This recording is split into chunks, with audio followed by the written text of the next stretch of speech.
Developing tonight, Nikolas Cruz's confession.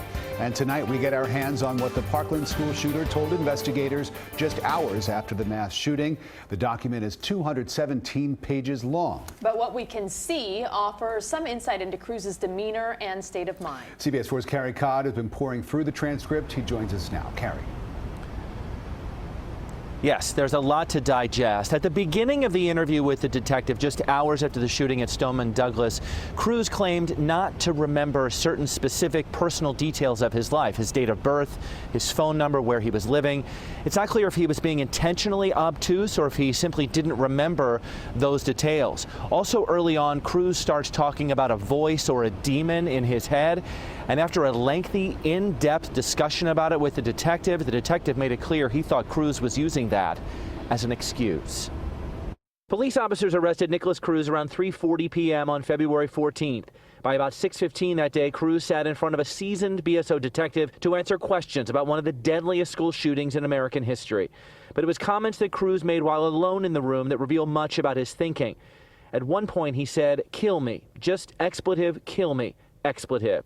Later, he said, "I want to die. At the end, you're nothing but a worthless expletive, dude. You deserve to die because you're expletive worthless." The information is contained in a more than 200-page statement that the Broward State Attorney's Office released Monday. During the interview with BSO Detective John Curcio, Cruz said he twice tried to kill himself in the past and felt lonely and depressed for years, especially after his mother Linda died last November.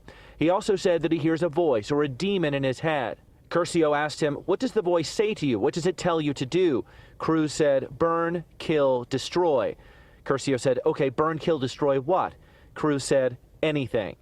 Cruz also said that he cuts himself. "Cut myself to the point where it just starts pouring," he said. Cruz said he cut himself on the morning of the shooting while he was out fishing. The topic of guns came up. Cruz said he owned several and bought them legally.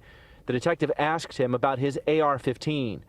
Curcio said, "What made you choose out of all guns to want to buy an AR-15? Cruz said, "Cool looking."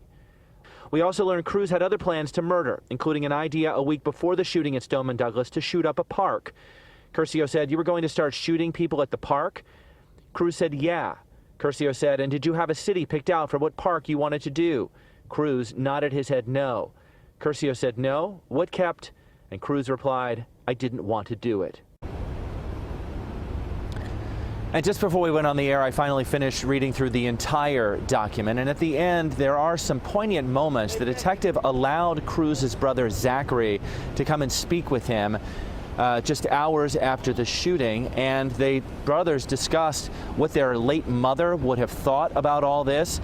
And Zachary Cruz, according to the document, told his brother at the end, "I know what you did, but I still love you." Live in Fort Lauderdale, Carrie Codd, CBS 4 News.